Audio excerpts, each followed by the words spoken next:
karempong ke katamong katikista.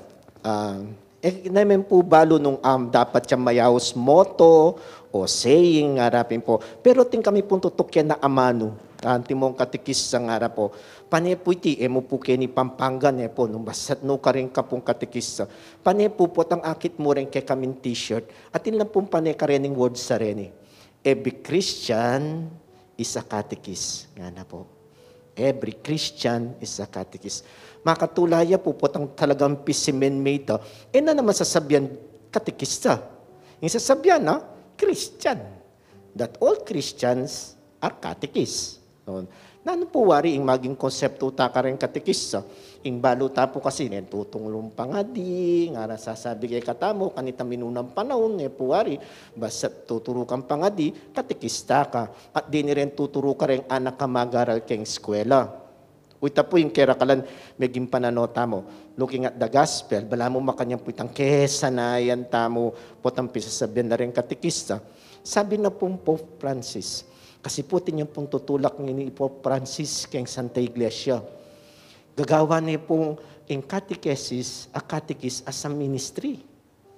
Na pumburi na sabihan nita, pekiagape niya po kining lectorate, acolytate, diaconate, nga harapin po.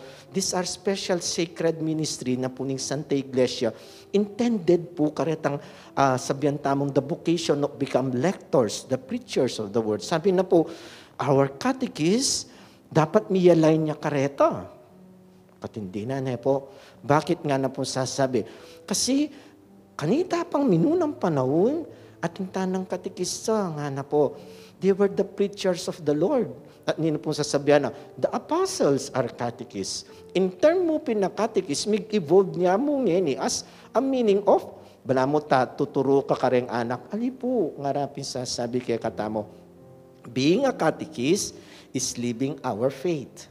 Alam mo, makanita po yung panabili na naposabihan na every Christian is a catechist. Nga na po, tuturo.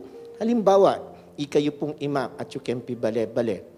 Na numuin minuna yung tirun dili ka rin kay kayong anak. Kita pang kamusmusanda. Potang sinimbala. Papa. Potang ikit de Jesus. Sewari po. Oh, anong sasabihin mo? Papa Jesus. Tatas do po rin gamat do. Wari na po. Nanumbuli na sabihan. Papa niyo waran de pong pamangan. Hingi ka ng Papa kay Jesus. Sabi po ng house da, Papa Jesus. Tas do po rin gaman Iting tiruta mo wari po potang kay, turo mo mangurus. O sige nga, sign of the cross ka. Pirambol-rambol nini nga naking gaman. Nandiyan pa ka na. Ano po, tangigit ay, kasaya mo yung anak ko. Kagaling na nga po. Wari po, we teach them immediately about faith. Potang mag-our Father.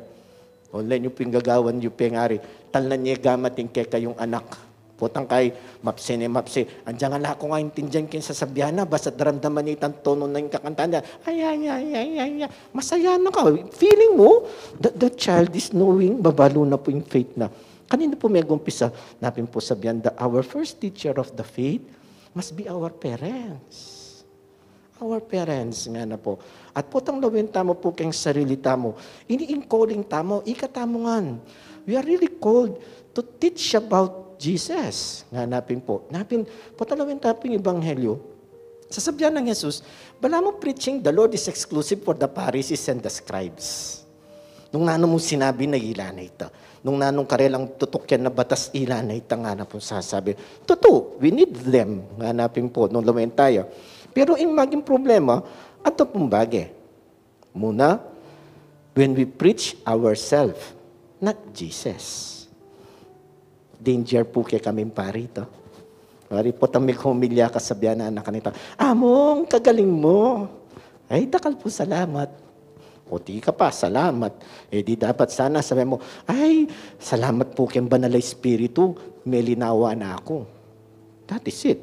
Wari po, it is not you who preach. Andiyan tiktak nakakagaling harapin po. Andiyan nakagaling magsalita. Balo mo naman din tao, panamdaman da naman, nung tututukang pongali. Wari po, balo da nung nanong kekang ugali. Nanikay nang sasabihan da po rin aliwa. Galing na magsalita, liwaya gagawan, it doesn't match. Ngarapin po kaya katamo yung wari. Putan lawin tamo po, that is the first reminder of Jesus in our gospel for today. Kailangan potang tuturo tayong Ginoo. Aliway katamo. Nune ing Ginoo. Bala mo sabihan na pong Jesus, o ika yung problema kay kayo, iparamdam yung karen tao, ika yung importante. Uling ika yung imikibalo. Ali, ing importante ing Ginoo. Tapo ba na mo sasabihan na karela, always remind ourselves, at yung tamo kayo, it is because of the Lord. At yung radyo, uli nantang mga galing lari. Din kaya katamong ikim, din kaya katamong iking, din kaya katamong potang at yulukin, di kaya rin both. Charles, kaya naman po rin sabihan, ina rin magaling. They are being used by the Lord.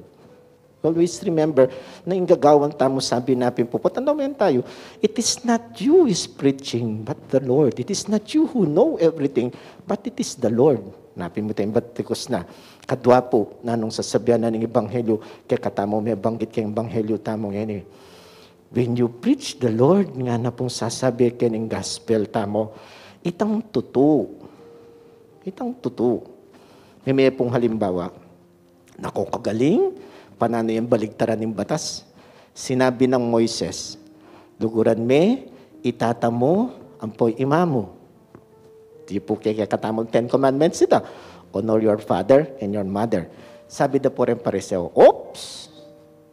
Ali, putang lamin tayo po. Putang sinabi mo kay sarili mo, ining ka na akong dadalan, kurban niya. I offer it to the Lord. Nga na po, excuse na ka. E muna kailangan sopan imamo ang po'y tatang mo. Sabi na po ng gospel kay katamo. Sabi na, may panupayan na ka. E muna kailangan sopan. Uling kasing sinabi mo, yung sopan ko yung Ginoo. E di sinagap na ka ng Ginoo. Bakit? O bakit? E no wari kaluguran din pengari mo. Na pinatsula kaya ka din. Binyayanda ka. Para sabihan mo, sangkan mo, para yakin Diyos ini. Kuno din na ni Mako ang po'y tatang kong harapin po. Ini para yakin Diyos. Kabarabiri mismong Diyos na sinabi na, love, honor your father and your mother. Ten Commandments po yan. Na pinansabihan na ng Ginoo. Kagaling yung babaligtaran. Yung ano intuto. Bangka nita may panusignan kayo. Wapin naman. Isong sinabi mo, kurban niya yan. Para yakin Diyos, mano kailangan didinan din parents mo. Ibe mo na king templo. Napin po manibat ngeni. Ikayungan makiramdam. Kurban niya yan ha. Kanyang pari. Ali po. Sabihan natin ng Ginoo, it is not right. It's not proper. You are misleading people. What Jesus loved, what God loves, we must love. Nga napin po.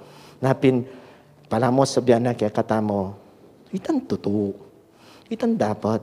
Aliway tang kapritsyo at aliway tang kapagnasan mo anting metong ataw buri mo ng gawan mo para kareng aliwa. We are all preachers of the Lord. We are all catechists. Kuman po dakal abalo tungkol ken Biblia. Kuman dakal abalo tungkol ken kasalpantayanan tamo. Karat dakala. Pero balo tamo po nang bunin sabihan ng dulugod, ng sasaw, ng magpakumbaba, ning mamatawad, ngarapin po, ay kabisado tala po rin eh. At ilang buri ng Ginoo kaya katamo.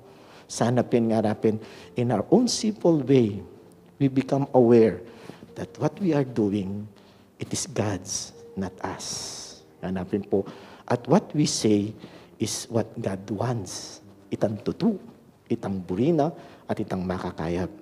Napin po, potang menakit kong katikis, yung mukabot sa sabihin, ay rin katikista na ng parokya. Hali po, pagka nang aking sarili mo, ako man katikista ako in my own sinful way by bringing the values of the gospel kareng aliwang tao.